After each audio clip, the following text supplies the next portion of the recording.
ಎಲ್ಲರಿಗೂ ನಮಸ್ಕಾರ. ನಾನು ಡಾಕ್ಟರ್ ಜಾಹ್ನವಿ. ನಾನು MRR ನೇಚರ್ ಕ್ಯೂರ್ ಆಸ್ಪತ್ರೆಯಲ್ಲಿ ವೈದ್ಯಾಧಿಕಾರಿಯಾಗಿ ಕಾರ್ಯನಿರ್ವಹಿಸ್ತಾ ಇದ್ದೀನಿ. ನಾವಿವತ್ತು ಸ್ಕಿನ್ ಹೆಲ್ತ್ ಬಗ್ಗೆ ತಿಳ್ಕೊಳ್ಳೋಣ. ಸ್ಕಿನ್ ಹೆಲ್ತ್ ಅಂತ ಬಂದರೆ ನಮ್ಮ ಆಸ್ಪತ್ರೆಯಲ್ಲಿ different varieties of ಟ್ರೀಟ್ಮೆಂಟ್ಸ್ಗಳಿದೆ.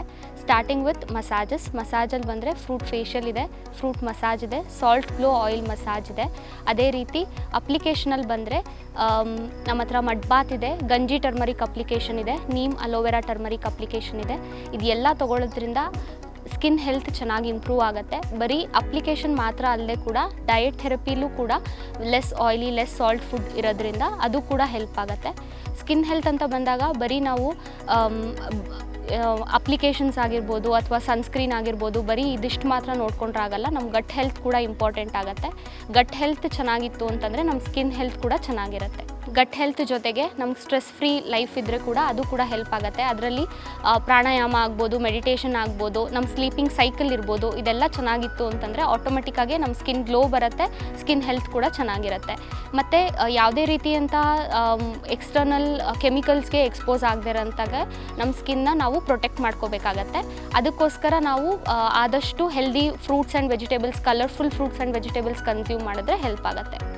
MRRಲ್ಲಿ ಸ್ಪೆಸಿಫಿಕ್ಕಾಗಿ skin health related ಏನಕ್ಕೆ ಒಳ್ಳೆ ಚಿಕಿತ್ಸೆ ದೊರಕುತ್ತೆ ಅಂತ ಅಂದರೆ ನಾವಿಲ್ಲಿ ಬರೀ ಕ್ಯೂರ್ ಮಾತ್ರ ಅಲ್ಲ, ಸ್ಕಿನ್ ಡಿಸೀಸಸ್ನ ಹೇಗೆ ಪ್ರಿವೆಂಟ್ ಮಾಡ್ಕೋಬೋದು ಅನ್ನೋದ್ರ ಕಡೆ ಕೂಡ ನಾವು ಅವ್ರನ್ನ ಗೈಡ್ ಮಾಡ್ತೀವಿ.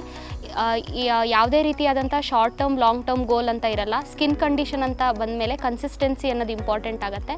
ಡೈಲಿ ಬೇಸಿಸ್ ಮೇಲೆ ನಾವು ಯಾವ ಥರ ಡಯಟ್ ತೊಗೊಳ್ತೀವಿ, ಯಾವ ಥರ ನಿದ್ದೆ ಮಾಡ್ತೀವಿ, ಸ್ಟ್ರೆಸ್ ಫ್ರೀ ಲೈಫ್ನ ನಾವು ಹೇಗೆ ಲೀಡ್ ಮಾಡಬೇಕು ಅನ್ನೋದನ್ನ ನಾವಿಲ್ಲಿ MRRಲ್ಲಿ ನಿಮಗೆ ಗೈಡ್ ಮಾಡ್ತೀವಿ. ಸೋರಿಯಾಸಿಸ್ ಈಗ ಒಂದು ಮೇಜರ್ ಕಂಡೀಷನ್ ಆಗಿ ಎಲ್ಲರಲ್ಲೂ ಕಾಣಿಸ್ಕೊಳ್ತಾ ಇದೆ. ಅದಕ್ಕೆ ಒಂದು ಮೇನ್ ರೀಸನ್ ಅಂತ ಅಂದರೆ ಫ್ರೀ ರ್ಯಾಡಿಕಲ್ಸ್ ಬಂದು ಈ ಕೆಮಿಕಲ್ಸ್ ಎಕ್ಸ್ಪೋಜರ್ ಆಗಿರ್ಬೋದು ಅಥವಾ ಬ್ಯಾಡ್ ಇಂಜೆಕ್ಷನ್ ಆಫ್ ಫುಡ್ ಅಂದರೆ ಜಂಕ್ ಫುಡ್ ತಿನ್ನೋದ್ರಿಂದ ಆಗಿರ್ಬೋದು ಫ್ರೀ ರ್ಯಾಡಿಕಲ್ಸ್ ದೇಹದಲ್ಲಿ ಉತ್ಪತ್ತಿ ಆಗುತ್ತೆ. ಇದು ಸ್ಟ್ರೆಸ್ ಜೊತೆಗೆ ಮಿಕ್ಸ್ ಆಗಿ ಏನಾಗುತ್ತೆ ಸೋರಿಯಾಸಿಸ್ ಆಗಿ ಅದರ್ ಸ್ಕಿನ್ ಕಂಡೀಷನ್ಸ್ಗಳಾಗಿ ಕನ್ವರ್ಟ್ ಆಗುತ್ತೆ. ಇದನ್ನು ನಾವು ಪ್ರಿವೆಂಟ್ ಮಾಡ್ಕೋಬೇಕು ಅಂದರೆ ಫಸ್ಟ್ ಹೆಲ್ದಿ ಡಯಟ್ ತಿನ್ನಬೇಕು.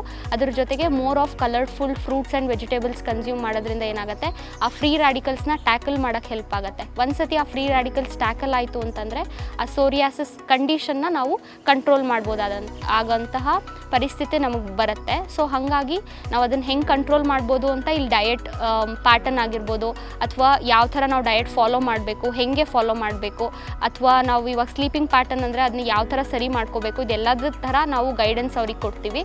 ಸೊ ಅದನ್ನು ಅವರು ಕನ್ಸಿಕ್ಯೂಟಿವ್ ಆಗಿ ಕನ್ಸಿಸ್ಟೆನ್ಸಿಯಾಗಿ ಅದನ್ನ ಮೇಂಟೈನ್ ಮಾಡ್ತಾ ಹೋದರೆ ಅವ್ರಿಗೆ ಯಾವುದೇ ರೀತಿ ಸ್ಕಿನ್ ಪ್ರಾಬ್ಲಮ್ಸ್ ಬರೋಕ್ಕೆ ಚಾನ್ಸ್ ಇಲ್ಲ.